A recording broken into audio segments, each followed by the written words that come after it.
What's good, YouTube? It's your boy, Mr. No Waves. And I'm here today with another video. Now, I wasn't going to just drop a video on the Los Angeles Lakers versus the Suns playoffs. I had to cover the whole playoffs as a whole. So, with that being said, I'm going to give you my honest opinions on both the Western Conference and the Eastern Conference first rounds of the playoffs. Now, some people might say, yeah, you're unbiased and you feel a certain way about certain teams, but guess what? These are my predictions. So they're opinionated and they're from my own opinion. I have the right to have that opinion. Why? Because everybody else has their opinion. I'm not going to say that your picks are wrong, and I'm not going to say anybody else's picks are wrong. When I look at the bracket and what I see, from what I see, what's going on in the playoffs right now, what I see now, the playoff picture, when you look at what's going on in the NBA playoffs as the first round, you'll think, wow, it's a lot of teams, a lot of great teams. A lot of great teams in the playoffs. A lot of teams shouldn't be there, they say. But when you think about what's really going on in these playoffs, you think about key matchups. So we're going to talk about the key matchups first. First off, I'm going to talk about the Washington Wizards and the 76ers. Washington Wizards are down 0-2 against the 76ers. 76ers have taken the first two games of the first round of the playoffs. Russell Westbrook is now hurt with an ankle injury. And I don't see Bradley Beal carrying his team to beat the highly stacked 76ers in the first round. So I see the first round for the 76ers versus the Wizards. I see that as a 4-0 sweep. 76ers. New York Knicks versus Atlanta Hawks. Tied 1-1. I see this going down in a 6-game series where the Atlanta Hawks will come out victorious. Why? Because the greatness of Trae Young and how his ability to knock down a three like he's Stephen Curry. I don't see anybody on the New York's roster that can hold him to basically shooting mid-range jumpers and passing the ball and making him an honest facilitator. I just see him imposing his will. He's having a great season. He had a great playoffs. He's having a great season. So I don't see him being beat by the New York Knicks. I understand Julius Randle is having a great year, but he's no Trae Young. Talk about the Milwaukee Bucks versus the Miami Heat. Miami Heat is down 0-2 against the Milwaukee Bucks. Giannis Antetokounmpo and company is putting their foot on the Miami Heat. Miami Heat goes home. I don't see them winning the game if they don't get their acts together. Their heinies are going to get whipped. If they don't get their acts together, their heinies are going to get whipped. Giannis Antetokounmpo might just walk out of there with a 4-0 sweep. But I'm going to say Giannis Antetokounmpo and company takes it in 5. I'm going to give Miami Heat one game because they made it to the Eastern Conference Finals last year. They made it to the NBA Finals last year as well. So I believe they can muster up one game. That's all I'm giving them, one game. Brooklyn Nets versus the Boston Celtics. I'm sorry, Boston. Don't like you that much. Don't care for you that much. Hope you lose. And you're going against one of the most dominant teams in the Eastern Conference. You have Kevin Durant. You have Kyrie Irving. You have James Harden. You have a nice deep bench. That chemistry isn't all the way 100%. They're not all the way rolling. They're not all the way clicking. They haven't had much games together as a collective whole, as a collective unit. But yet I still see them sweeping the Boston Celtics. They won the first two in Brooklyn. I believe they're going to go to the Madison Square Garden and they're going to do the same exact thing. Nothing's going to change. Sorry, Boston, you're not making it out the first round of the playoffs. Let's talk about the Western Conference. Let's talk about the Jazz versus the Memphis Grizzlies. Ja Morant versus Donovan Mitchell, Rudy Gobert. Donovan Mitchell, Rudy Gobert. I see them taking this series in 6 games. Why? Because of the young and up-and-coming Memphis Grizzlies. They have some fight in them.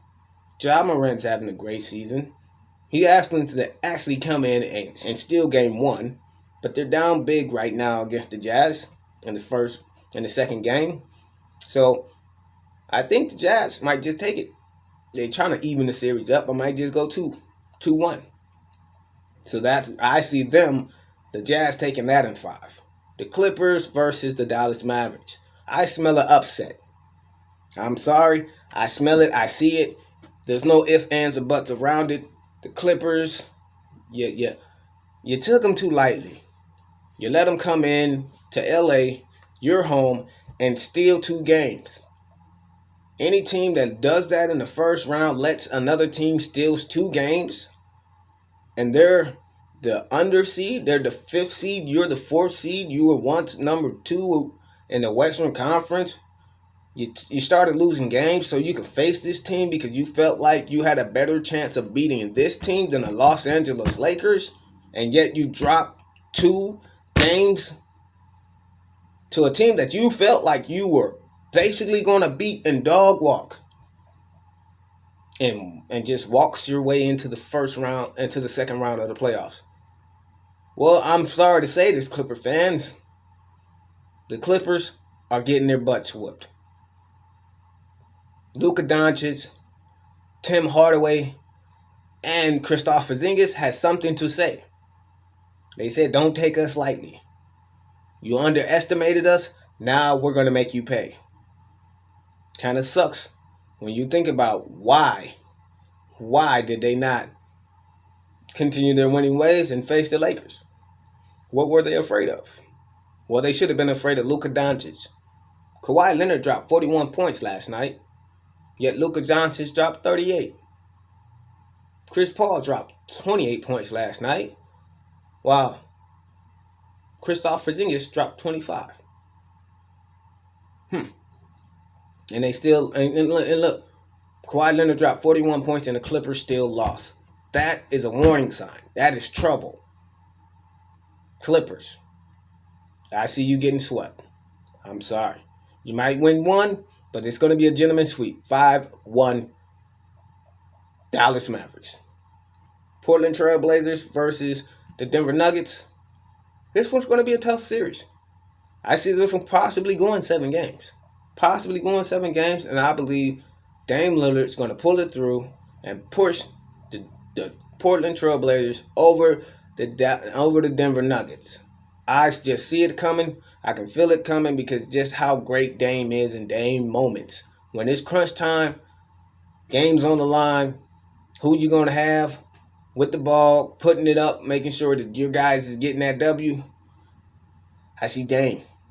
I understand Nikolai Jokic, the Joker. He's a great player, but you don't have Murray right now. So you're just it's just one. I mean, you just got Aaron Gordon, but Aaron Gordon is no Murray. He can't create his own shot. He has to have somebody pass him the ball. In order for Aaron Gordon to be great, he needs somebody to initiate the offense. I understand, Joker, you can facilitate, you can also rebound, you can also score, but you can't do it the whole game because you're going to have to sacrifice something. So, with that being said, I see games going to Game 7, Portland Trail Blazers taking it because of the greatness of Dame Lillard. Now, we can talk about the Jazz. Well, we talked about the Jazz. We talked about that. But now let's talk about the Suns versus the Lakers. Sorry for slipping up my words. When we talk about the Suns versus the Lakers, number 2 seed versus number 7. Now, the Lakers are a dangerous number 7 seed. The reason why, because they are the defending champions. They happen to have 2 of the best players in the NBA right now, as far as Anthony Davis and LeBron James. And when Anthony Davis and LeBron James are healthy and on and they're rolling, they are a force to be reckoned with. For any team in the NBA, I don't care if you're Brooklyn Nets, I don't care if you're the 76ers, the Milwaukee Bucks, I don't care if you're the Clippers, the Dallas Mavericks, whoever you are, when you see AD and LeBron James, you're not going to be like, yeah, this is going to be a team, easy win. It's not going to be that. It's not going to be that easy. You have the unicorn and Anthony Davis who can stretch the floor, shoot the ball from mid range, shoot and dunk on you, play great defense, lock down a perimeter defender from time to time. Then you have LeBron James, the walking, moving locomotive, the Mr. Triple Double himself. Then you have the company of Montrezl Harrell. You have Marc Gasol. You have Kyle Kuzma, Taylor Horton Tucker. You have Dennis Schroeder. You have guys who can step up at any moment, can be that third guy, when they need him. Because, that's what's the beauty of the Los Angeles Lakers, their depth in every position. So when I say you look at the Phoenix Suns versus the Los Angeles Lakers, yes, the Phoenix Suns won game 1. Lakers won game 2. Lakers are going to win this series in 5. I don't see Devin Booker and his minimal playoff success being able to carry that team with Chris Paul being hurt with his shoulder contusion. If Chris Paul's shoulder contusion continues to hurt him throughout this series, I meant the Suns are not going to be able to knock off the Lakers. I smell an upset. I understand DeAndre Ayton is a great player. I understand Devin Booker is a great scorer. But Anthony Davis and LeBron James and company are forced to be reckoned with. They're looking to defend their title. So, I see them going in 5. That's my take on the playoffs of this year's first round. And I'll get back to that same prediction when the second round begins. But till then, I'm going to try to cover as many games as I can, give you reaction videos on those particular games. I have to wait for certain games to end because there are a few games being played tonight. I might post those videos and those reactions tomorrow. So peace, love, and respect. I'm about this thing. Once again, it's your boy, Mr. No Waves. Appreciate you. And if you haven't already liked, subscribe, join the channel because there will be more playoff news, reactions, sports talk, wave talks coming. So just stay on the lookout. Join the notification game. Peace, love, and respect. I'm about this thing.